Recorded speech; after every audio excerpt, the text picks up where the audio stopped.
Ok, muchachos, muy buenos días, muy buenas tardes, dependiendo del momento en el que vayan a ver el video. Continuamos en el tema donde nos habíamos quedado con la materia de Historia de México 2, ¿correcto? Ok, pongo esta pantalla inicial más que nada porque es aquí donde nos habíamos quedado, ¿correcto?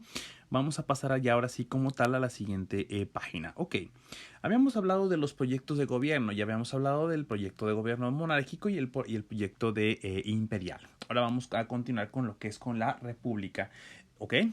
Ok, dice, después de la caída de Iturbide, ya habíamos hablado de esa parte precisamente de la abdicación de Iturbide a su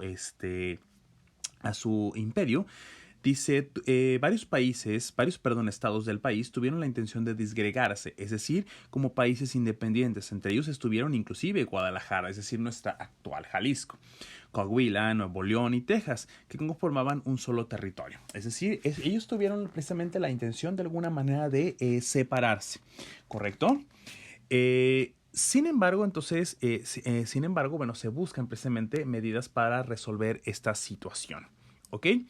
Eh, Ahora, dice, para enfrentarse a tal situación, los congresistas citaron a una elección para diputados, dice, los cuales establecieron el compromiso de formar como gobierno una república federal.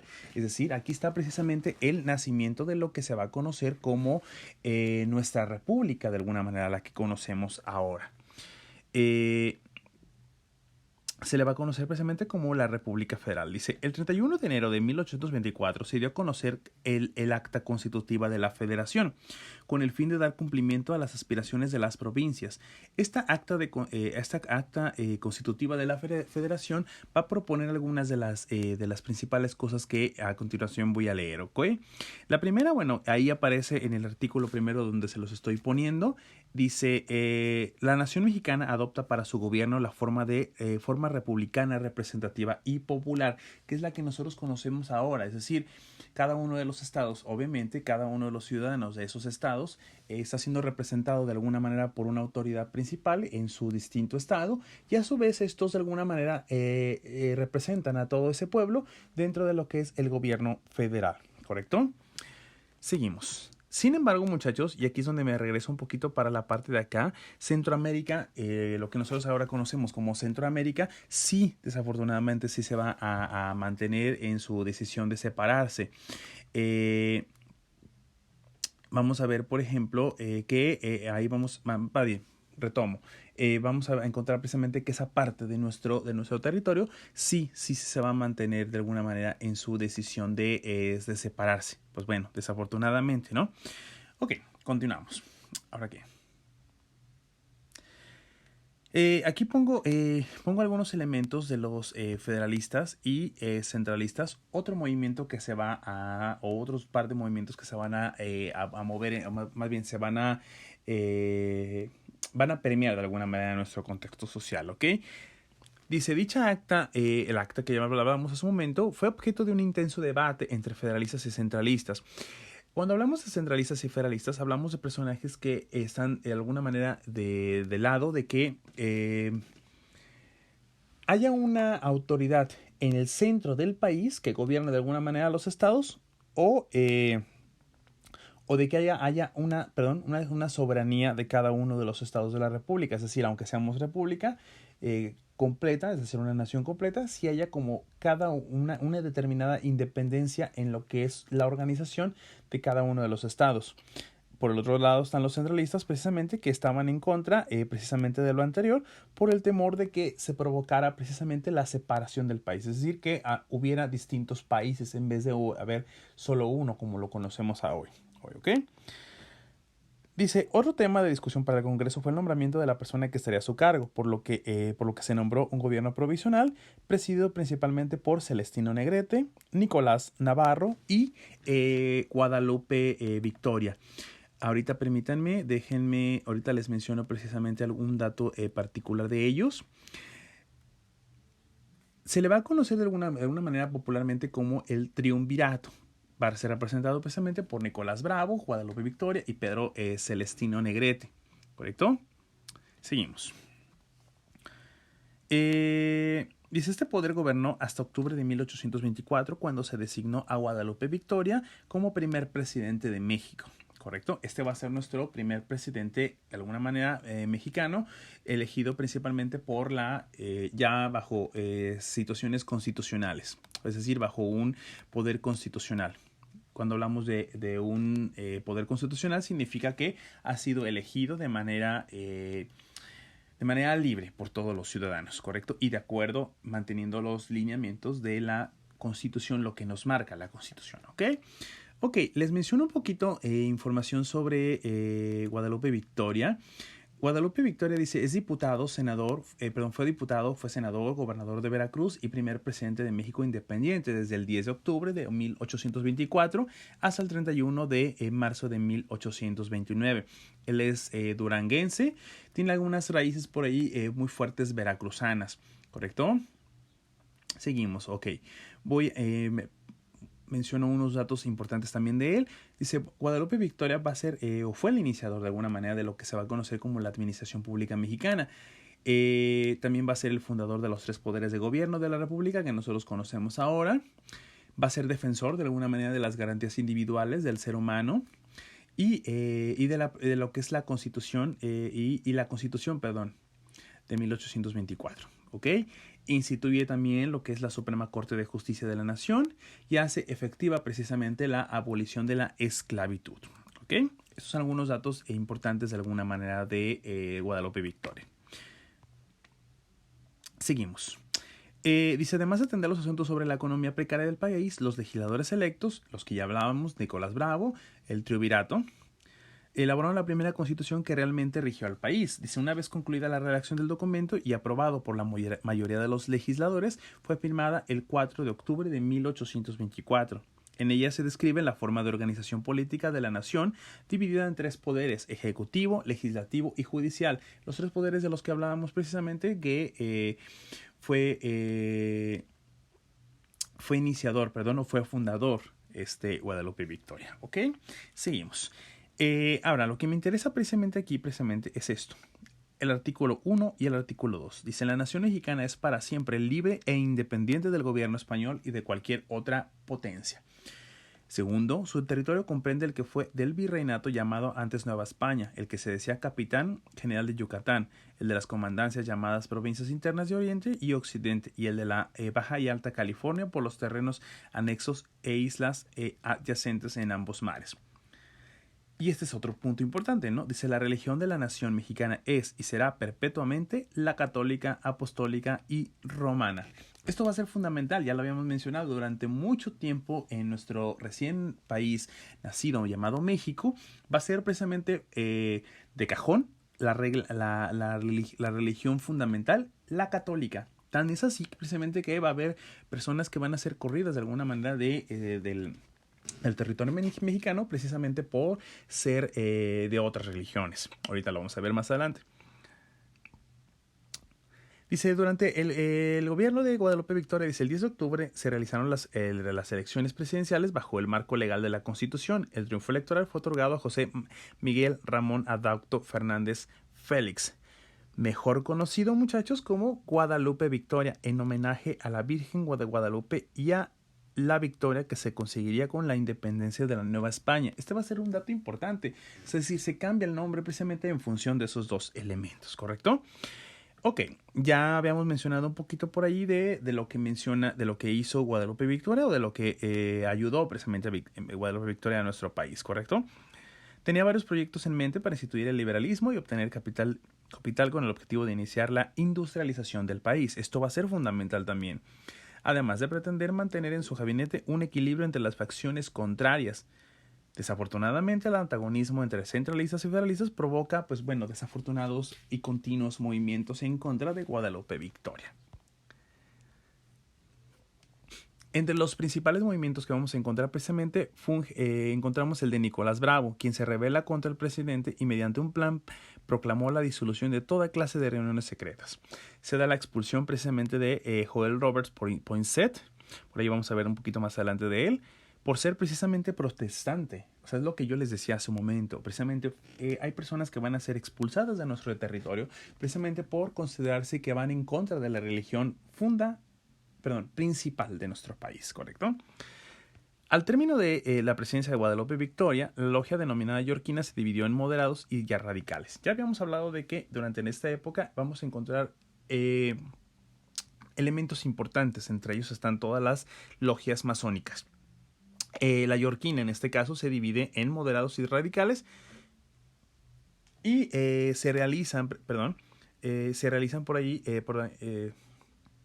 se realizan elecciones con los candidatos Manuel Gómez Pedraza y Vicente Guerrero, pero aun cuando los votos favorecieron al primero, los radicales partidarios de Guerrero decidieron rebelarse. Dicha revuelta estuvo encabezada por Santana, quien derrocó a Gómez Pedraza y colocó a su partidario el 1 de abril de 1829. Correcto, este va a ser un movimiento o el primero de una serie de golpes de Estado. Cuando hablamos de un golpe de Estado, muchachos, no es otra cosa más que hablar de una especie de rebelión de personas del mismo Estado, es decir, de la misma área política, contra las autoridades del mismo Estado. Es como si yo soy gobernador de un estado y yo me rebelo ante el presidente. Es decir, yo pertenezco al mismo país y me rebelo contra mi mismo país, contra la autoridad. En este caso, el presidente de la República. ¿Correcto? Seguimos. Vamos dando una chancita nada más. Ok. En 1825, regresándonos un poquito, durante el gobierno de Guadalupe Victoria, Estados Unidos de América e Inglaterra reconocieron a México como un país independiente de España. Esto va a ser fundamental. Es decir, en 1825 Estados Unidos nos reconoce. Joel Robert Poinsett funge precisamente como representante de Estados Unidos de América en nuestro país, a la persona a la que posteriormente va a ser desterrada precisamente o alejada de nuestro país precisamente por ser protestante y por considerarse que pues bueno va a ir en contra de alguna manera de la religión católica de aquí, ¿no? Ok, seguimos. El 20 de diciembre de 1827 se decretó la expulsión de los españoles y ante esta disposición muchos españoles tuvieron que retirar sus capitales, acción que afecta a la economía del país. Esto va a ser fundamental, ¿eh? México va a ser un país que va a depender muchísimo de las inversiones extranjeras y más en esta época, precisamente cuando apenas se está iniciando. Cuando se expulsan a los españoles, a los últimos españoles, por ahí van a retirar sus inversiones, pues obviamente nos van a afectar en la economía. En lo que se va a conocer después como el crecimiento del Producto Interno Bruto de nuestro país. ¿Correcto? Seguimos. El 12 de enero de 1829, Vicente Guerrero fue proclamado presidente de la República y Anastasio Bustamante presidente, asumiendo su respectivo cargo el 1 de abril del mismo año. ¿Correcto? Seguimos. El 14 de enero de 1830, Anastasio Bustamante asume la presidencia de la República. Ok, nada más, antes que nada vamos a tener que revisar un poquitito qué es lo que pasa de alguna manera durante esta época, es decir, por qué Vicente Guerrero, bueno, no va a ser de alguna manera, no va a durar tanto como presidente. Ok, el Congreso de alguna manera lo nombra presidente de México en enero de 1829. Este cargo desafortunadamente lo ocupa solo algunos meses debido precisamente a que es el mismo Congreso quien lo declara imposibilitado para gobernar la República. Guerrero de hecho se termina marchando hacia el sur, ¿correcto? Posteriormente por ahí va a ser invitado a una comida a bordo de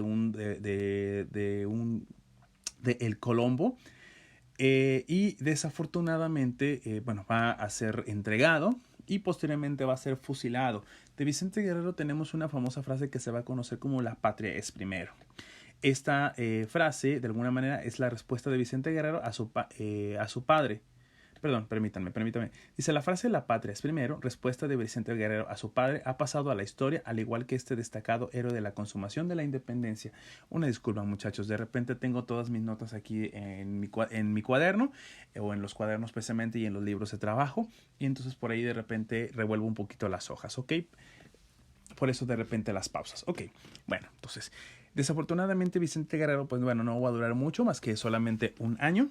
Y obviamente como Bustamante era vicepresidente, por indicación de alguna manera, por poder constitucional, se le llama más que nada como una por derecho, más bien por derecho constitucional, pasa precisamente a ser presidente de la República. Asume la presidencia de la República teniendo como principal asesor a Lucas Alamán, quien fungirá precisamente como un intelectual de dicha administración. Los intelectuales van a ser fundamentales dentro de la época de cualquier gobierno. Los intelectuales van a ser precisamente personas, escritores, van a ser inclusive físicos, personas letradas, vaya, que van a estar asesorando de alguna manera al presidente de la República para que pueda llegar a tomar las decisiones más adecuadas, ¿ok? Dice, ante la política expansionista, la intervención de Alamán en el gobierno de Bustamante resultó sobresaliente. Esto va a ser fundamental. Ante la política expansionista de Estados Unidos de América, Alamán prohíbe la inmigración de extranjeros a los territorios del norte, ordenando la colonización de esas tierras con mexicanos y que el territorio de Texas dependiera directamente de la federación. Aquí vamos a encontrar un pequeño punto importante para nosotros, muchachos. Texas va a llegar a ser perdido por nuestro gobierno en aquella época, desafortunadamente a que no había los suficientes mexicanos para cubrir esas zonas. Ese va a ser uno. Obviamente va a haber otros motivos por los que vamos a llegar a perder Texas, pero bueno, este va a ser uno de los primeros. Alamán, bueno, va a prohibir precisamente que haya una inmigración hacia el norte, pero pues desafortunadamente, como digo, no hay los suficientes mexicanos para mandarlos ahí y las tierras pues van a quedar solas. Por ahí vamos a retomar ese elemento cuando hablemos precisamente del tema, ¿correcto? Dice, por su parte, los liberales Valentín Gómez Farías, José María Luis Moar, Luis de la Rosa y posteriormente Antonio López de Santana se lanzan contra Alamán, poniendo un alto a su proyecto administrativo por medio de un enorme levantamiento. Otro levantamiento que va a llegar precisamente a tumbar a Lucas Alamán.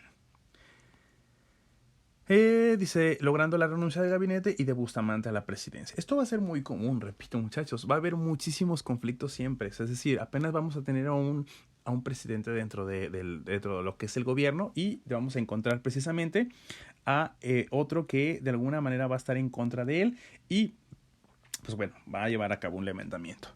Esa es la razón por la que se dice que a México le ha costado muchísimo trabajo sentar sus bases para poder convertirse en una verdadera nación. Una verdadera nación primermundista, como se dice, ¿no? Desafortunadamente. Esto no es una ofensa, esto básicamente lo estamos viendo desde una perspectiva objetiva. Ok, de esta manera este grupo exigió y logró con su revuelta el regreso a la presidencia de Gómez Pedraza, acción insólita después de haber sido Santana quien sí se rebelara en su contra 4 años atrás. De esta manera, el 23 de diciembre de 1832, Bustamante firma los convenios de Zabaleta reconociendo como presidente a Manuel Gómez Pedraza, quien convocó a elecciones presidenciales de diputados y senadores.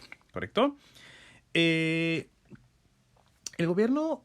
ya vamos a entrar en esta parte más que nada con lo que es el gobierno de Santana. Aquí vamos a dar un pequeñito, así rapidísimo salto. Vamos a pasar directamente a lo que es, dijimos, López de Santana. ¿Correcto? Ok, vamos hablando un poquito de López de Santana. López de Santana en su momento había apoyado de una manera muy, muy, muy fuerte lo que era la creación del Imperio de Iturbide, de nuestro primer emperador de México, y se pronunció a favor precisamente de la República en diciembre de 1822 mediante un plan que se conoce como el Plan de Veracruz. ¿Ok? López de Santana va a ser presidente de la República durante varios periodos, dentro de los cuales encontramos principalmente el de 1833, de 1834 a 1835, en 1839, de 1841 a 1842, en 1844 y en 1847. ¿Ok?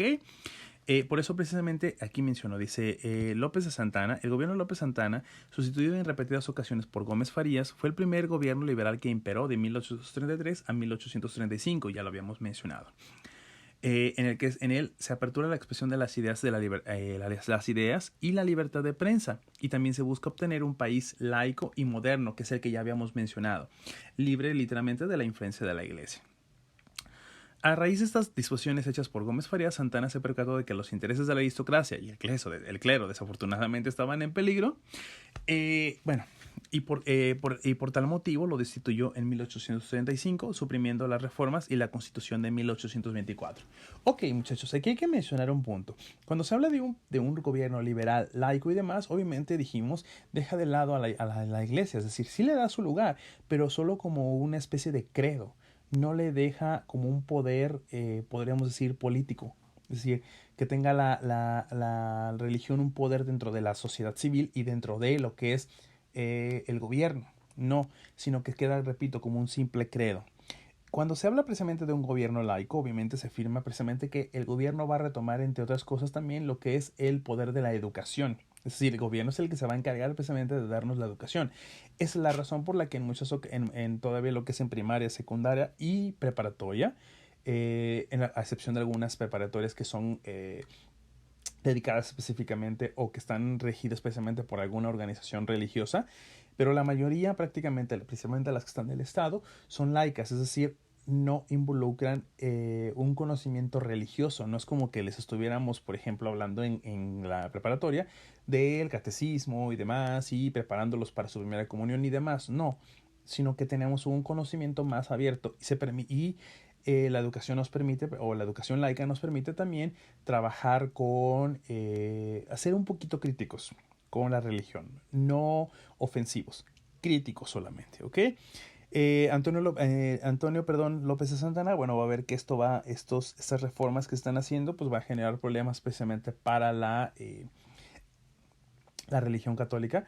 Por lo tanto, bueno, se le destituye precisamente y se suprimen las reformas y la Constitución de 1824, ¿ok? E instaura lo que se va a conocer precisamente como una república centralista, que ya habíamos hablado de qué era esto.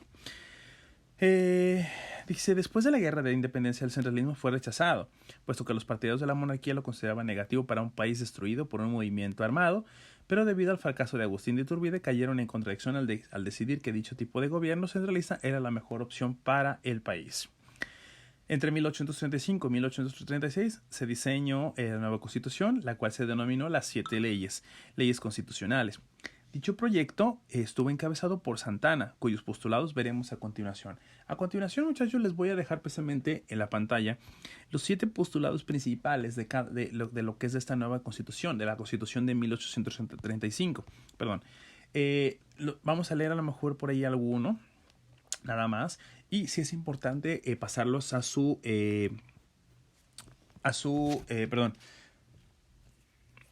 apunte, ¿va? Correcto. Muchachos, es importante por ahí también que pongamos atención a todo el video, todo lo que estamos mencionando. El día de hoy voy a dejar una tarea extra que también se va a tener que entregar dentro del apunte, que si de no entregarse, obviamente esto va a afectar precisamente a la calificación de nuestro trabajo de participación del día de hoy, ¿ok? Voy a pedirles por favor que elijan precisamente alguno de los personajes de los que estábamos hablando. Permítanme, se los vuelvo a reiterar. De los que hablamos del triunvirato. Vamos a requerir una biografía básica de Nicolás Bravo, una de Pedro Celestino Negrete, alguna de ellos dos.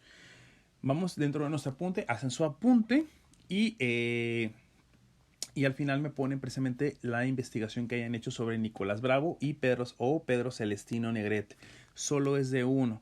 Es importante anexar al final de su trabajo lo que es la fuente de información, la fuente donde hayan rescatado su información, es decir, el link de donde rescataron su información. Repito, 0 páginas de Wikipedia, 0 páginas de monografías, ¿correcto? De preferencia, por ahí busquen algunas que terminen con ORG, que son del gobierno de aquí de México, ¿correcto? Bueno, muchachos, el día de hoy hasta aquí estaríamos parando. Hasta esta parte estaríamos llegando. Creo que es uno de los videos un poquito más largos que vamos a tener. El día de mañana ya continuaremos con nuestro... El día lunes, una disculpa. El día lunes ya estaríamos continuando con nuestro siguiente tema, ¿correcto? Que tengan muy buena tarde, muchachos.